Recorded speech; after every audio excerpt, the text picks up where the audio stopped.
And a good Wednesday morning, Quad Cities. It is 9 o'clock here on this Wednesday, August 27th. I'm meteorologist Andrew Stutzky, and welcome to Ask Andrew Live. It is so good to be back with you after a little bit of vacation time. We're back into the swing of things here and some new digs. Yeah, we're in our temporary studio, or other studio, I should say, as work continues on our main set. We're excited to show that off to you in just a couple of weeks' time. We're getting closer and closer. It is gorgeous. And again, can't wait to get back over there. You're going to notice some new things, some familiar things. Bottom line, it looks really, really cool. Again, a couple of weeks, we'll be right back into our new home next door. But for now, great space, and I love that we can utilize this big, beautiful monitor array behind us to talk about everything weather related. So if you're new, welcome. It's good to have you in with us here this morning, and we hope to see you every Wednesday morning right here on the 8 Plus app. The number to text your questions, as always, right here at the bottom of your screen. It's 309-304-0888, 309-304-0888, 309-304-0888. Right on your cell phone. That's how you're going to send your weather-related questions in to me. And then our awesome team, our digital team, including Alec, will get those to me here on the set. Also, big thank you to our director this morning, Aiden, who I unfortunately forgot to mention last time he was working with us. So Aiden's our director this morning, and we've got Alec working the digital side to get your questions to me right here on the set. So lots to talk about today, including a big temperature roller coaster ride that's going to be on the way. And also, we'll go over the couple of questions that I answered on the air during GMQC. And then we'll have plenty of time, like we always do at the end, to answer your questions. So I hope this finds you doing very well and you're having a good week so far. The weather, as of late, has been absolutely phenomenal. It's been an October preview. We're calling it fake fall. That's what we've been seeing right now. The big weather story today is we're going to be tracking in some showers, and I'm going to pull those up here on our interactive radar. Nothing heavy. These are very, very light showers in nature, and we're not going to be seeing a ton of rain out of these, but we are eventually going to start to get wet here. And I'll pull this up so you can see as it loads behind me. It's not a lot of coverage, very scattered in nature. You can see those moving throughout parts of eastern Iowa, especially in the northern half of the state. A lot of this activity here to the south is not reaching the ground, but I can guarantee some of this activity right here near Des Moines, kind of into Waterloo, that's the activity that is likely reaching the ground. And it's going to continue to work its way here to the southeast as we go through the morning. So a little bit of light rain coming our way, but nothing too heavy. It's just enough like what I did over the weekend, gave the car a nice wash. Well, it's just enough to kind of mess that up, kind of put the leopard dots on there, if you will, as that rain comes through.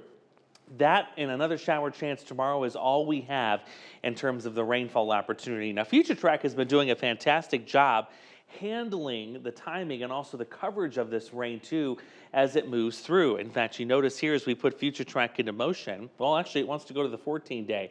Let's try that again. We'll put Future Track back into motion here, and I'll show you how this is going to progress through the region. So there's our showers.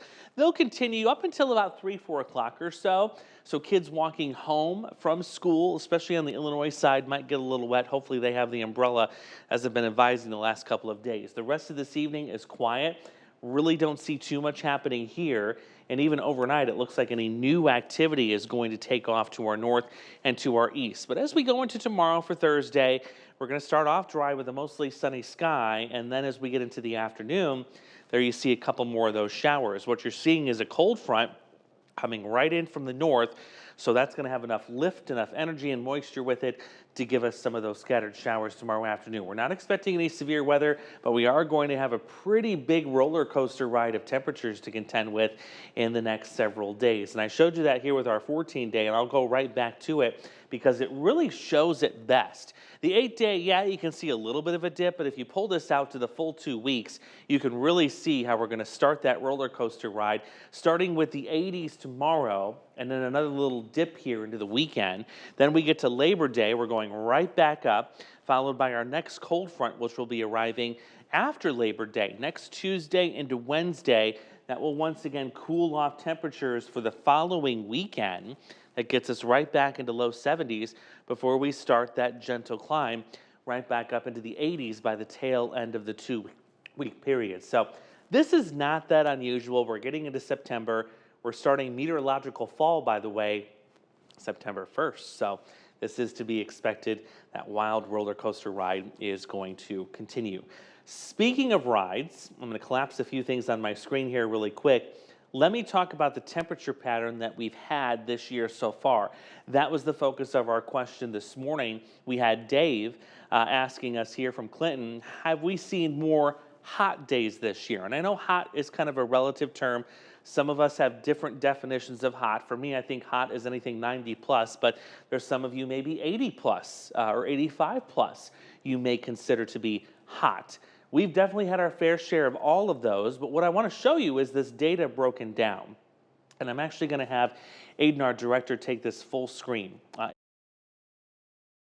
graphic to read when it's in the monitor behind me because we're dealing with some smaller fonts. So take this in for just a moment and I'll explain exactly what you're seeing here on the screen. So the line that is in red, and I'm going to point it out to you here, this line right here, it's a nice, smooth, flowing line. This is the normal high temperature for every single day since the beginning of the year. And we would expect that to be a nice, smooth, flowing line. What you're seeing in blue here, all of these little jagged edges, these lines here, these mountains and these valleys, these are your actual high temperatures that we have seen so far this year for every single day up through yesterday. And look at the big jumps we get. No surprise, we would never expect our daily high temperatures to follow this smooth line. That's the average, that's the normal, it's going to be smooth. But I want to point out a couple of things, and this will kind of help set the relativity of how hot it's been into motion here for you. So at the beginning of the year, we actually had quite a cool start to the year. You can see there's a lot of big dips here where the high temperatures, especially going into late January and again in early March, were significantly cooler than where we should have been normally. However, once we got into the spring months, a little bit further into spring, notice we spent more time above the average. We had warmer days. We got into early June, we spiked up again, but then mid-June we had another big dip. It got a little bit cooler. Then we got back closer to normal, followed by a couple more spikes here heading into July, and now a couple more spikes into August. But recently we've had these big dips here, and we're in the midst of another big dip here too with all these cool days. So what does that mean?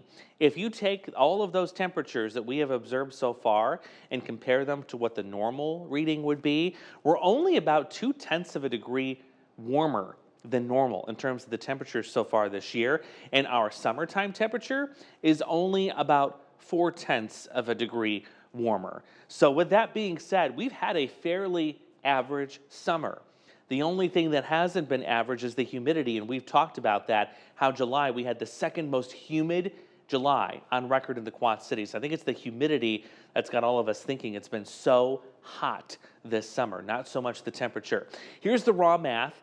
You see 110 degrees, or 110 days, excuse me, is how many days we've spent above normal temperature-wise. 112 days, though, have actually been cooler than normal. So slightly more cooler days than warmer days. And if you're doing the math, you're probably thinking, well, those two numbers don't add up to how many days we've had already this year. There's 15 days that I'm not showing you that have featured neither warmer nor cooler conditions so far this year. So it's been a really interesting even split, and it has been a normal year, if you will, in terms of the temperatures, but I think, again, not so normal in terms of the humidity. You can also verify that, too. If you look at the number of 90s or 90-plus degree days we've had so far this year, look at May, that was average. June definitely was warmer.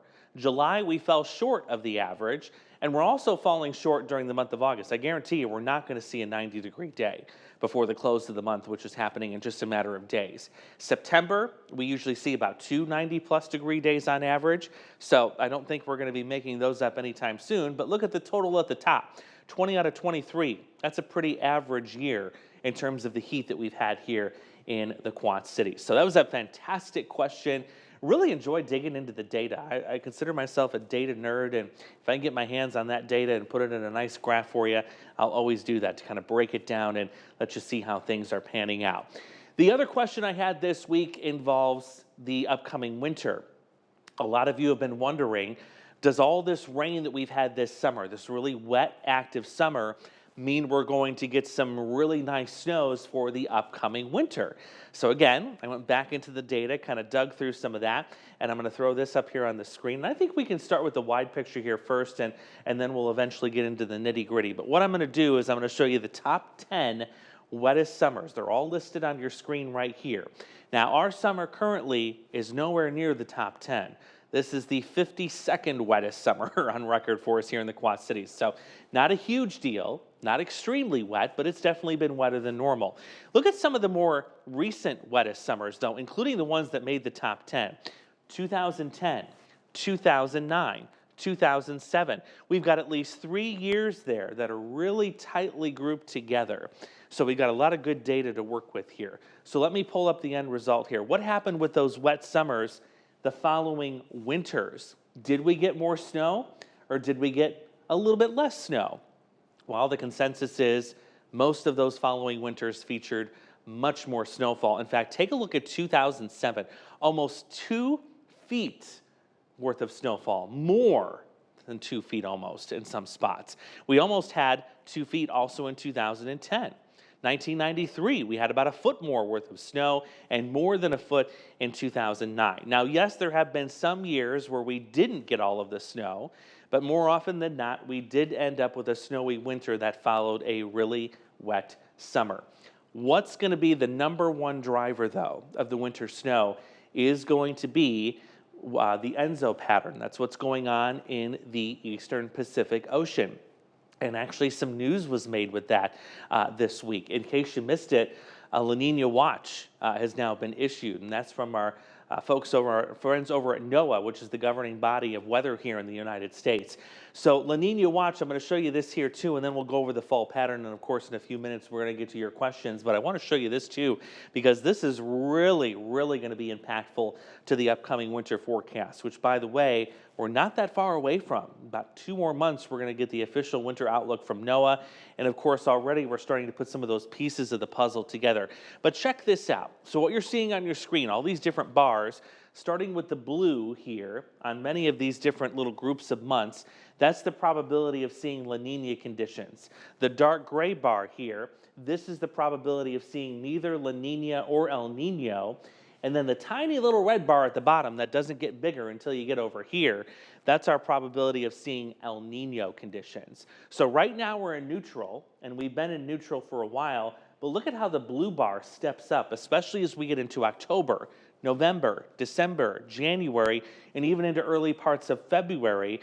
That probability is increasing. And right now, it looks like a weak La Nina is going to be possible starting in October all the way through perhaps early next year. So that's going to play a big role in what happens with winter around here. If you're not familiar with what a La Nina pattern looks like in the winter here across the United States, this is exactly it. We get the jet stream that is very close to us, and that means 2 things. That means, one, we're going to be more vulnerable to these cold spells, bringing in colder than normal temperatures. But 2, we're close enough to the storm track that we can utilize that cold air with all these storm systems coming through and riding the jet to bring in some really healthy snows at times. Meanwhile, the south half of the country is dry, right along the Gulf Coast and the desert Southwest, usually a drier pattern. It's also warmer there, of course, too. But yeah, 2 things to watch this winter: the colder temperatures and the higher amounts of snowfall, kind of trending in that direction. More data to back that up. And I showed you this months and months ago, but here's another reminder. When you look at the weak La Ninas, because this La Nina is expected to be weak, it's going to be short-lived. We're talking about 3 to 4 months right now, the way it looks. But if you look at past La Ninas here in the Quad Cities, the weak ones especially, more than half of those have featured colder than normal conditions. In fact, the average temperature was about 2.3 degrees colder. If you look at the snowfall, more than half of those had snowier than normal winters, and on average they had almost half a foot more worth of snow. Also, if you look at the other precipitation type, the rain, a lot of those weaker La Ninas drove in some wetter than normal conditions, more than half there too. On average, it was about 1.5 inches wetter than normal. So a lot of things coming into play there. Again, we're going to keep close tabs on that situation. As soon as La Nina develops, we'll let you know. But I am working on a piece for the digital side at our website, WQAD.com. Hope to have that wrapped up today. That kind of gives you this nice deep dive explanation as to what we could potentially expect for this upcoming winter. But certainly all signs are pointing to one that could potentially be colder than normal and potentially snowier than normal as well. Well, one last thing before we get to your questions here. Also, in case you missed it, NOAA has released the fall outlook. So this is valid for September, October, and November. That's meteorological fall, and that's what we're showing you here on the map. Certainly, you're seeing a lot of warm colors, and you're really noticing some warm here in the southwest. This is the projection, and I do agree with this. I think most of the country is going to be warmer than normal. That's something that has really been consistent in a lot of the long-term model data. That does include us here in the Quad Cities. We are expecting warmer temperatures to take over. That doesn't mean that we're not going to continue to see these little cool dips now and then, like the one that we're experiencing now or the one coming in this weekend and the following weekend. But overall, we are expecting the average temperature for the fall season to be warmer than normal. A couple of impacts that we're going to be tracking with that. One is, of course, the fall colors. Those typically peak here in the Quad Cities right around October 25th to 28th. That could potentially be delayed by about a week. That's, I think, the biggest thing you're going to notice. So if you're planning those vacations, maybe you want to go to the north to look at some of the colors. Keep in mind, you're probably going to have to build that back a few more days versus what you would typically do in an average year, because we're dealing with not only the warmer temperatures, but think about how much rainfall we've gotten over the last several weeks. The colors tend to be a little bit earlier and a little bit more vibrant when we're dealing with some drier weather. And we're getting that right now, but you have to remember the ground is still full of water, so that's going to have an impact as well. But certainly there is a very high probability of seeing some warmer than normal temperatures in the next several weeks as we head into the fall season. And I can't believe we're talking about fall already, right now, getting ready to close out the month of August. Kids now back in school. It won't be long before we're all heading to the apple orchards and the pumpkin patches and doing all of that fun stuff. So fall is coming. Hopefully you're ready, and now at least you've got a little bit of a sneak peek at what to expect as the season comes in here. So now we've got plenty of time to get to some of your questions, and I'm going to load those up here on our stream. Want to thank you again for joining me this morning. It's so good to be back with you and back into the saddle here. Michelle is asking, do you think we are done with the heat and the humidity yet? I do think that we're done with the humidity. That part, the worst of it, I can confidently say is behind us.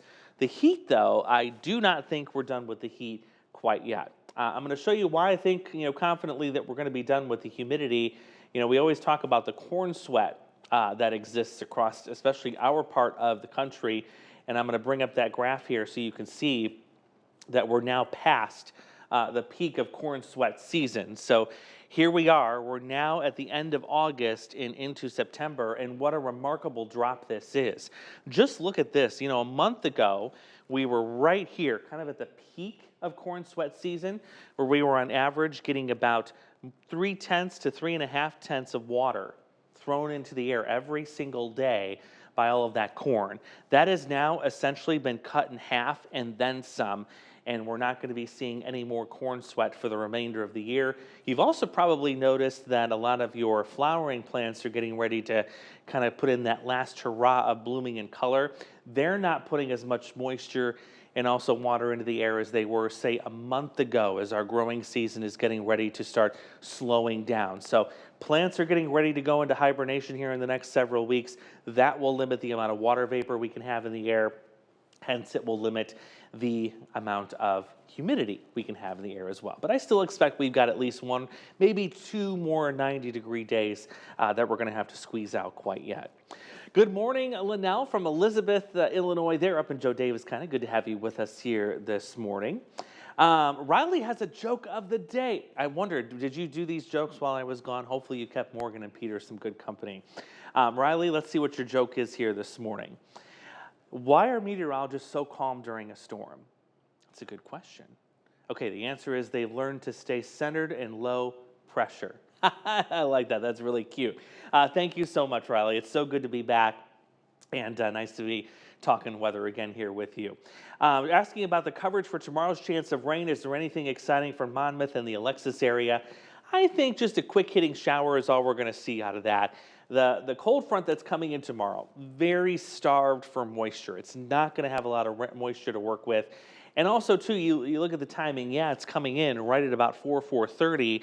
So there's going to be this broken line of showers and thunderstorms, but that's about it. I think the majority of us are going to be dry tomorrow, outside of about maybe 40% of you. And I'm talking coverage here, about 40% of the area will likely see some of this activity, but the rest of us will likely remain dry as we head into tomorrow. Thanks for the joke. Those always brighten my day.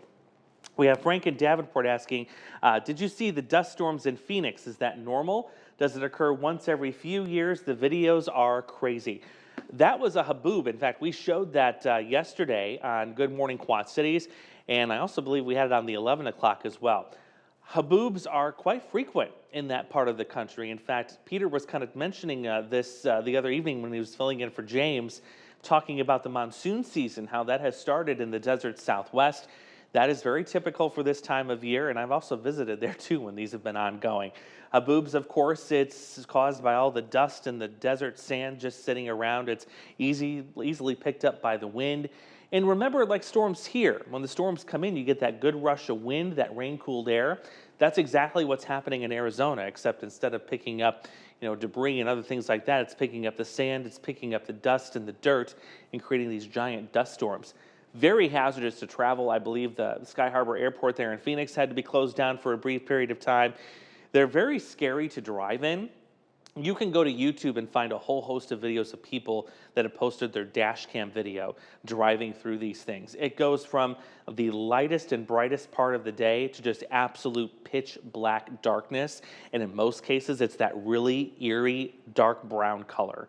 That looks really, really freaky. So yeah, it is totally normal. And with everyone having a phone and we got cameras all over the place, we're able to pick up and see and share those videos and pictures more and more easily compared to years past. Definitely some scary stuff to be in though. That's a great question.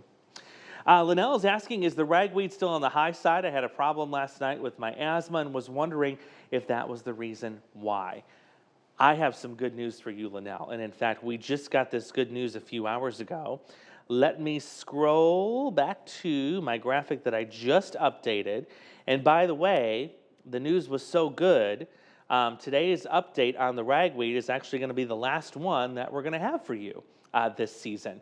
So here's the number. As of this morning, it's in 70. It's at 70. So that's the moderate here. 41 to 100 is moderate. Anything lower than 40 is considered low and not much of a problem. So today, especially with the rain coming in, that's going to help clear things out, clear the air out. And we're not expecting any additional ragweed pollen to enter our air, as most of it has already been dispersed now in the last couple of days based on these higher numbers.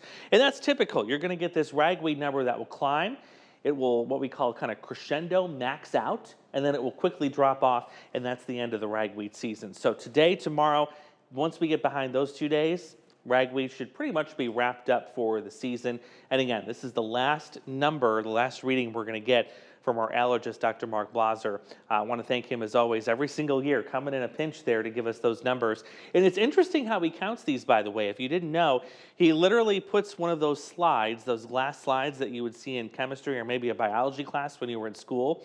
He puts one of those outside, lets the pollen, the ragweed pollen, collect on it, brings it inside, puts it under a microscope, and he individually counts how many grains of pollen per a certain area there is, and that's how we get this number. So this is some great news on the ragweed pollen, and again, we're not expecting this number to go back up until we get to this time next year. Ragweed pollen is wrapping up. Thank goodness for that. I don't have ragweed allergies, but I'll tell you, I've been sneezing up a storm the last couple of days, and that's probably why. Our next question comes up from Cheryl, excuse me. What kind of winter do you expect in the Quad Cities region? I am in Kiwani. Well, I still think, we have a little bit more evidence, a couple more pieces of the puzzle to go yet. But overall, I'm still expecting that colder and slightly snowier winter versus what we've seen in a normal year. Now, that doesn't mean that, we're going to go gangbusters on snow, but certainly it does appear that we're going to be more in line to see those higher snowfall totals at the end of the season. So hopefully that's some good news for everybody that's got a snowmobile. Maybe if you're in the snow removal business, I know the last couple of years have really been challenging. Those have definitely been the folks that have not been very happy with us meteorologists, but hopefully this year we can make up for it because the trends right now are certainly heading right in that direction. Let's see, we got another one from Tracy. How come we haven't had very many good old thunderstorms in Monmouth? And that's true. The bulk of the rainfall, the bulk of the storm activity that we've had over the last several weeks has been further to the north. And that's because the further south you went, especially several weeks ago, the further into that heat dome you were, that ring of fire pattern. When you're closer to the heat, it's going to be harder to get those storms going. The storms like to go on the edge of those heat domes, right where the active storm track is and right where that energy can kind of associate itself more with the deeper moisture. I'll see if I can pull up the Ring of Fire explainer because it really shows well where this track typically lies and how these storms kind of move through. So what you look at is this here. And of course, what happened a few weeks ago is this pattern actually was shoved a little bit further to the north than what I'm showing here. But the heat really was able to build in very substantially for our southernmost hometowns, where we had multiple days with those heat index advisories and also the extreme heat watches and the extreme heat warnings. The further south you went, the harder it was to get storms to form because the temperatures were just simply too hot. So there is a consequence to being south of the Quad Cities, especially in that type of ring of fire pattern that we had weeks ago, and that it does become a little bit harder to get storms. I think your probability, though, of seeing some more active weather will be working a little bit more in your favor, though, the next couple of weeks. These cooler air masses tend to shove the storm track a little bit further to the south, so our southernmost hometowns will likely start getting in a little bit more on the storm and rain activity as we head into September. Riley is excited about the lower count on the ragweed. I totally agree with you there, and so is Linnell. Everyone is excited about that lower ragweed count. And yeah, that's some good news. Again, we're not going to get any further updates on the ragweed count after today because the season is going to quickly come to an end. So that's some really, really good news. And I always like ending Ask Andrew Live on a positive note with some good news. We have a couple of minutes left, so allow people to get one final question in here if you've got one. Otherwise, if you think of one later, you can still text it, by the way, to this line. But even better yet, if you go to WQAD.com, hit the weather tab, and then there's an Ask Andrew link. Submit it there on the form. It'll come right to my database, and then I'll pick that one likely for one that we will cover on the air coming up next week. So looking forward to that. Again, we'll give you guys just a couple of extra minutes there if you have one final question. I'm going to poke around at the radar really quickly. I'm actually going to pull up our local radar site here, which we've gotten rid of most of the ground clutter. I know that kind of gets in the way, but this is a better scan here showing you some of those showers that are coming in from the north and the west. Let's put a loop on that really quickly and just see, are these holding together or are they kind of fizzling out? Well, based on what I'm seeing right here, they're holding their own. You're talking about this area near Waterloo, Cedar Rapids, Iowa City, all that moving east. So it won't be too much longer until those will be getting in here. We can put our handy dandy little storm tracking tool on some of the returns here. Maquoketa, yeah, 1045, crossing the river at about 11 o'clock. I think that looks pretty spot on. And this activity further west of that, this is what would move into the Quad Cities. And that looks to still be sometime right around noon. So very light showers, not expecting anything heavy. Again, just enough to mess up your nice clean car if you wash that over the weekend. If you want to wash it again, I think as you get into Friday and into the weekend, perfect time to do that. Good time to wax the car too with the cooler temperatures. That application should go a lot better for you. But yeah, a couple of showers moving in here as we go through the next several hours. Not going to be an all-day rain. There will be a couple of wet areas of pavement as we head into the afternoon. One more area of showers to track as we go into tomorrow afternoon. And then that is it. We get to enjoy a really, really nice Labor Day weekend. I mean, I'm speechless. Friday, Saturday, Sunday, Monday, all 4 of those days, if you're taking an extended weekend, get outside. Plenty of opportunity. Enjoy the barbecue, maybe do a little golf. Swimming, that might be a little cool to start on Friday, but you know what? If you do it on Labor Day, we're back into the 80s. Things are looking good right there. All right, we have reached the end of my time with you this morning. As always, I want to thank you for joining me. Again, we do this every Wednesday right here on the A+ app. If you missed your question, head to WQAD.com. I will see you later this morning, actually coming up next in a bit on GMQC at 11. Have a great Wednesday, Quad Cities. Continue with us and watch free now on the 8+ app everywhere you stream.